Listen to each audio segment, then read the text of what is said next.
Ah, Doctor Strange, that movie that everyone thought was gonna flop because there's no way a spiritual superhero could translate to the big screen. What? But then ended up making millions and being nominated for Academy Awards? Classic. It's strange. Maybe. Who am I to judge? We know its spirituality isn't exactly hidden. In fact, it's pretty in your face. So instead, we're gonna look at things a little differently this time around. I'm not ready for that. Try me, Beyonce. At its heart, Doctor Strange is a movie about surrendering to the self, the true self. It's about a journey of transcendent understanding that is mirrored in Stephen's journey from the West to the East. Yet, perhaps one of the most amazing things about this movie lies in its depiction of spirituality from a Western viewpoint or perception, and in what way that can teach us about ourselves and our relationship with such concepts. Right from the outset, there's some kind of bias inherent in the name, Doctor Strange. It's not a story of science or anything close to what we tend to understand in the Western world. It's a bit strange. Okay, but seriously, this movie is important for a number of reasons, the least of which being that it's spirituality's grand debut in the forefront of the MCU. Up until this point, every superhero on the big screen has been the result of scientific research, some accident involving genetics, or radiation, or a great feat of engineering. There really haven't been many spiritual concepts that made it big like this.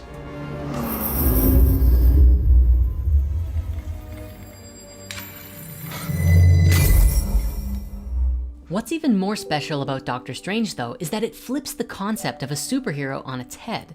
There's nothing inherently special about Stephen. Sure, he has a genius IQ and is a good doctor, but otherwise he's just a normal guy. Kind of a jerk actually, but definitely no special abilities or genetics to speak of. That is, until he undergoes a training montage that even Sylvester Stallone would be envious of. We're gonna need a montage. Ooh, it takes a montage. The point being, Strange's powers don't come by accident. They come from study and practice, years of it. Here we find this idea that literally anyone could go to Kamar-Taj and learn from the Ancient One to understand their inner self, regardless of background or ability. Unlike the Western egocentric view that only special individuals can have powers, here spirituality is akin to knowledge that anyone can gain and understand. A universal concept, one that isn't limited to special people, but is part of a universal truth and relationship to the soul of the individual. From the very opening scene, we're shown one of the most important aspects of Western life, an emphasis on the physical senses, most notably touch in the form of his hand washing.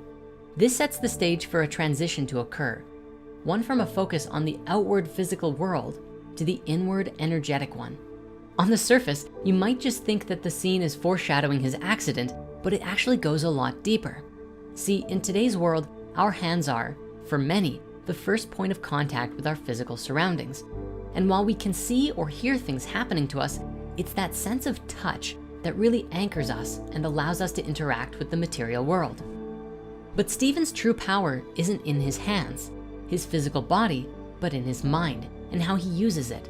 By losing the main way of interacting with his physical life, he is set on a path of discovery that ultimately leads to an understanding that the outward world is simply a reflection of our inner one, and that the physical senses are useless unless interpreted inwardly.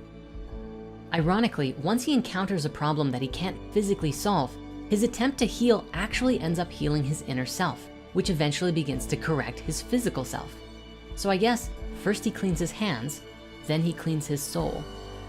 After exhausting every possible scientific cure, he turns to a kind of faith that one man's miracle might set the stage for his own. And he travels to the Kamar-Taj monastery in Nepal. Forget everything you think you know. All right.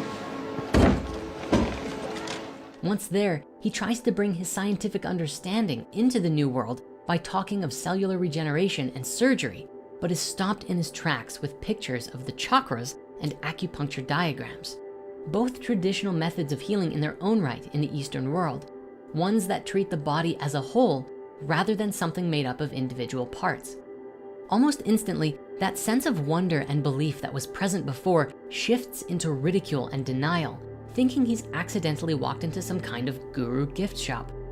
Kamar-Taj, after all, is set a short walk away from one of Kathmandu's busiest commercial and tourist neighborhoods, full of people wanting to read your future. Sound familiar? His reaction is typical of a Western scientific perception of the East. There's no such thing as spirit. We are made of matter and nothing more.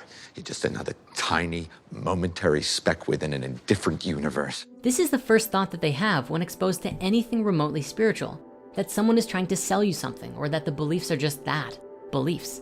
Believe me, going around talking about chakras, energy, and vibration definitely seems to get a lot of debunkery videos made about you. But isn't it interesting that concepts of spirituality in the West seems to be so firmly rooted in commercialism? And yet, material wealth seems so at odds with the core tenets of many Eastern spiritualities. In our society, spiritual knowledge is presented as something we can buy or have. And in doing so, it makes us overlook it and at times outright deny it as hearsay. One of the best scenes in the movie is his whole psychedelic trip scene during astral projection, which in itself is one of the better representations of plant medicine experiences Hollywood has ever given us. And it also marks a key shift in the story, a point where his understanding is shattered and he's quite literally pushed into this new world of the spiritual by the Ancient One. Under the surface, this speaks volumes to how we understand Eastern practices today. It emphasizes the fact that many times people almost need some kind of push or leap in that direction to even consider the possibility that there's something worth pursuing there. In honor of the magnificence of this scene, I'd like to read a short quote from the Ancient One, an invitation for all of us to connect with the fabric of reality on a deeper level. You think you know how this world works? You think that this material universe is all there is? What is real? What mysteries lies beyond the reaches of your senses? At the root of existence, mind and matter meet. Thoughts shape reality. And what happens next? As soon as Stephen gets the push, as soon as his crown chakra is blasted open, revealing that he doesn't even know what he doesn't know, he falls to his knees in complete awe and wonder and begs to be taught. It's interesting.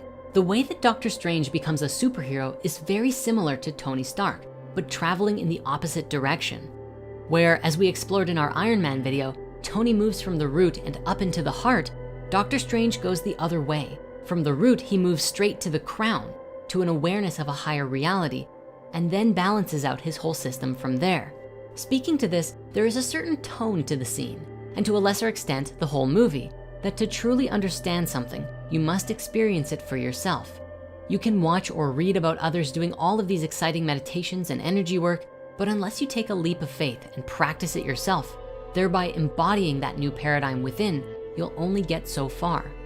There is also, of course, the split paradigm in how this scene was viewed by the audience.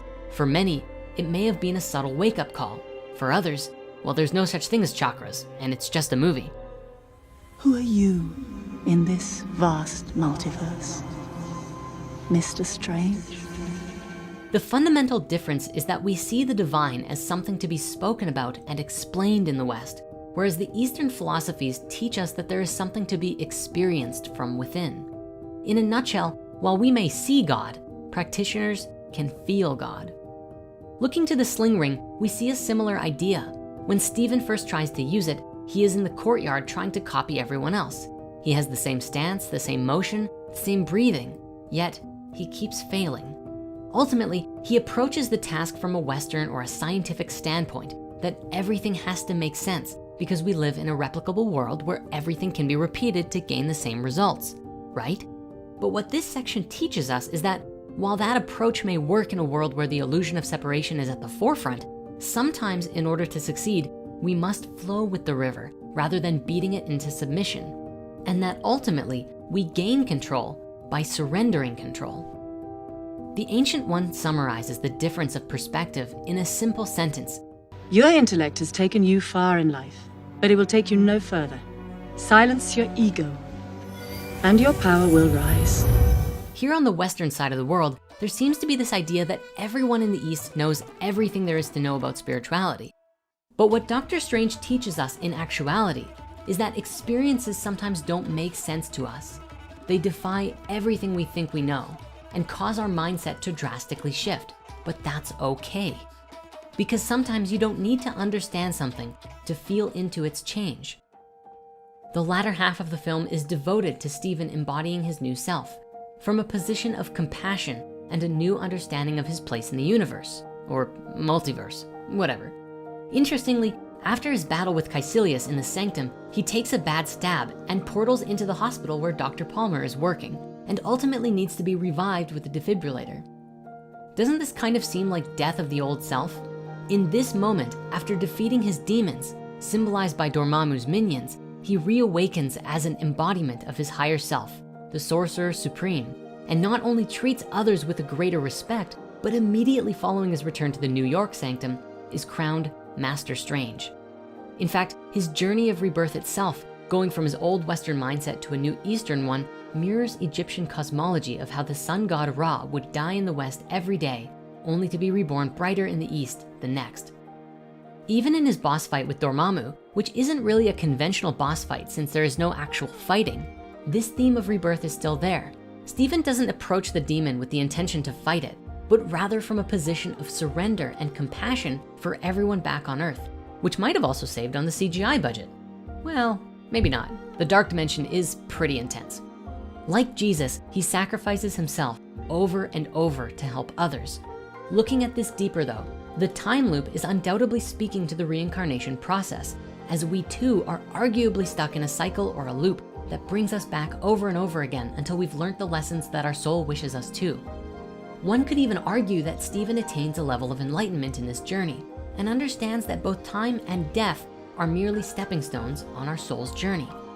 Lastly, the concept of appearance speaks volumes to how we perceive the spiritual in a Western lens. Epitomized in the scene where Stephen first meets the Ancient One, he mistakes her for Master Hamir. Thank you, Ancient One, for seeing me. You're very welcome. As he looks much more like what you'd expect with the name the Ancient One.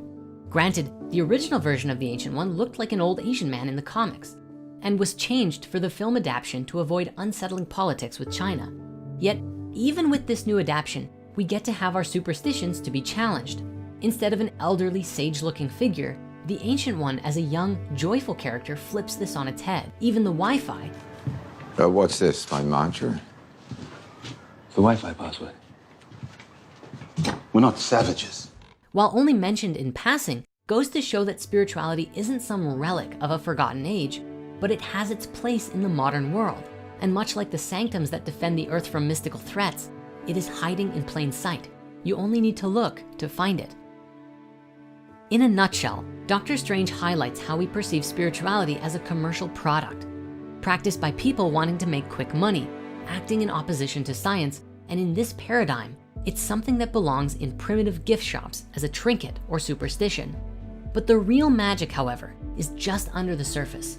We see a notion that perhaps if you were to take a leap into the unknown, trust yourself and give it a chance, approaching from a position of surrender and curiosity rather than rigorous information and testing, you would see how little we really know, how wrong our preconceived notions are, and perhaps even how deep and profound true spirituality really is.